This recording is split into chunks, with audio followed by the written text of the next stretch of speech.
tumutulong sa'yo at nag-e-enjoy ka, magta-translate yun sa mga tao kasama ang mga pinya. Mabuhay kayo at magaling naman ang inyong number. Thank you, Tuesday. Lucy. Sumasang-ayon ako kay Shalala at kay Tuesday. Para kang nagkaroon ng identity crisis right before coming to the show, or it's either that or in-over-analyze mo yung itsura mo at yung performance mo. Ang naging problema mo lang kasi, ang ginawa mong ang kinanta mo ay kanta ni Lady Gaga, who is such a sensation now. Kilala natin siya sa pagkaluka-luka. And nakikita natin yung performance niya sa YouTube. Kahit maganda yung boses mo, hindi mo nakuha yung hindi sang-ayon sa personality mo yung kanta ni Lady Gaga. There were instances dun sa performance mo na hindi kita natitingnan dahil naaaliw ako sa dalawang nasa likod mo. They were actually very good as backup dancers, but they were too good na natabunan ka nila. At pumapalakpak sila. Meron pa silang look, yung galaw nila parehong-pareho, and may instances din na siguro yung buong choreography, nag-usap-usap siguro kayo na pareho kayo from start to finish. But at some point, ikaw na nakalimutan mo yung steps while silang dalawa, sabay pa rin. So siguro, pag hindi mo masyado talagang wala pa sa muscle memory yung steps, baka pwedeng iba na lang talaga yung steps mo dahil ikaw naman yung star doon sa grupo ninyo. But you have a beautiful voice, and to your backup dancers, great job, guys. Thank you, Lucy. Direct Joey. Bago ang aking masusing pagkilati sa umawit, gusto ko ring magbigay ng komentaryo tungkol sa dalawang sumayaw sa kanyang likuran. Magaling yung dalawa, okay? Pero naging distraction sa performance ninyo. Sana sa susunod, kayong dalawa, sumali kayo na solo, huwag nyo na siyang pakialaman. Pwede? Dahil pwede naman yung performance mo na wala si Karimlan at si Kamatayan. Hindi ba?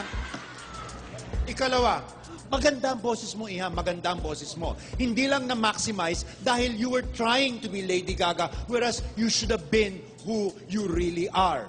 And being who you really are, again, I repeat, please do not involve those two creatures behind you. Okay? But you are a good singer. Yun lang. Thank you very much, Direct Joey. AJ and the Piñas, thank you very much.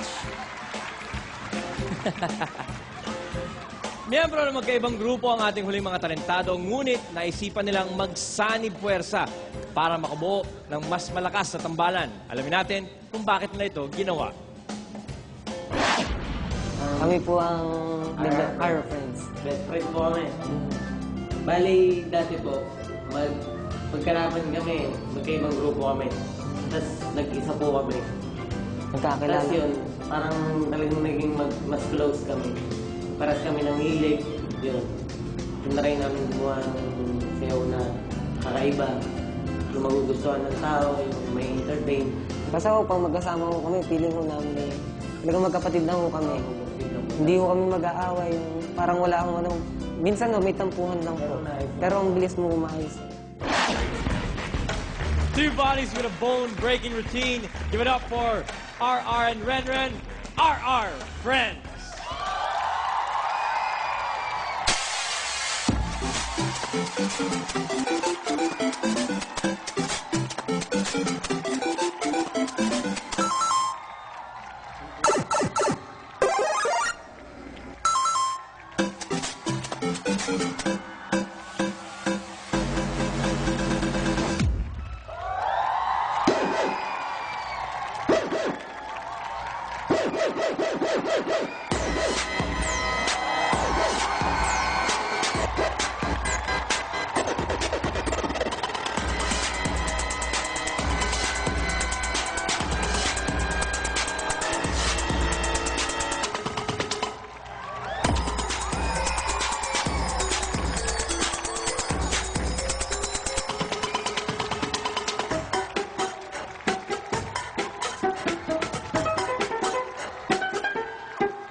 Check this out.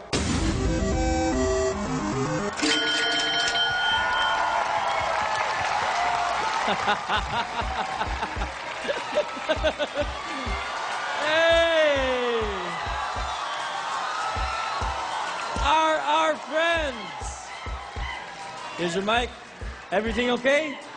Okay, wala nasaktan?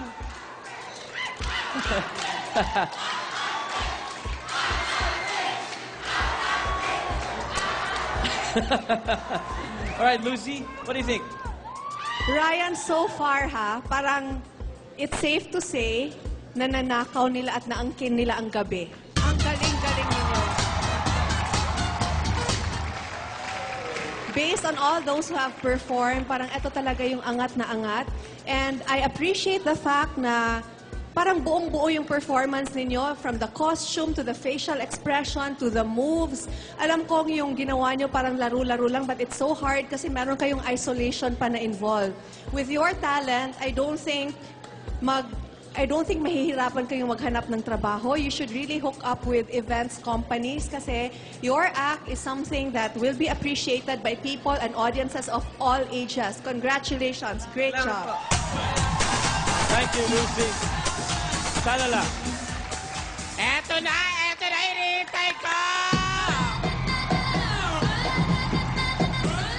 From the costume, ang sarap-sarap sa mata.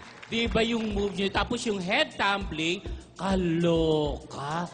Ang galing-galing. Alam mo, ang feeling namin para kami naglalaro ng PlayStation sa inyo, no? Para malaki kayong TV, nagaganon kami. Ang galing nyo. Nako, eto na masasabi ko sa inyo. Mga kapatid, eto na! Woo! Woo! Woo! Thank you, Shalala. Tuesday. Thank you, Ryan. Bago ang lahat, ang mga girlfriends nyo ay nagdala nga pala ng banner para sa inyo.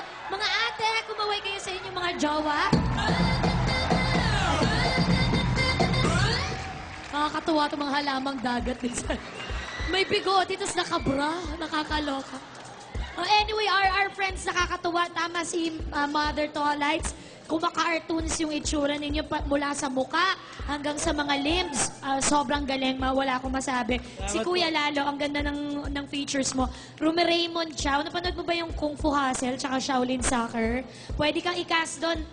Very yung dexterity, yung niya, flexibility. Ikaw naman, Kuya, pwede kang mag-dancer din kasi napaka-graceful ng mga kilos mo. Mag-jowa pa kayo? Friend po, best Ay, kaya friend. ko tinatanong yung business. Mag-best friend. Alam mo, doon nagsisimula yan. Bakit? Keep an open mind. Ano ba? Malay nyo na dyan ang kaligayahan. Keep an open mind. Hindi na uso ngayon ang gay. Bi-curious na ang uso ngayon. Anyway, our friends, bukod sa inyong romantic involvement sa isa't isa, kitang-kita inyong partnership, mabuhay kayo at kayo ang may pinakamataas sa score. Salamat po! Thank you, Tuesday. Direk Joey, you stood up. No, ang ganda ng gabing ito. Tamang-tama ngayon pa naman ang huling pagkilatis natin kung mag-Hall of Fame ang The Zion Show. Pero sa gabing ito, 3 ang naglalaban. Yung sobra-sobra na kuminsan makahanap ka ng isa, pero sa gabing ito, 3 ang dikit-dikit ang laban. Pero 5 ang puntos ko sa inyo. Unang-una, first point, orihinal ang ginawa ninyo. Ikalawa, pinag-isipan nyo ang ginawa ninyo. Ikatlo, pinaghandaan yung maigi ang ginawa nyo. Ika-4, buong-buo ang ginawa nyo. At ika-5, kayo ang panalo sa akin. Salamat po! Thank you, Direk Joey. Our friends, thank you very much for your performance. Salamat po. You may now relax. Everyone keeps on giving you a mic, huh? Before we reveal tonight's winner, let's take one more look at those who passed the Talent Scout's eyes.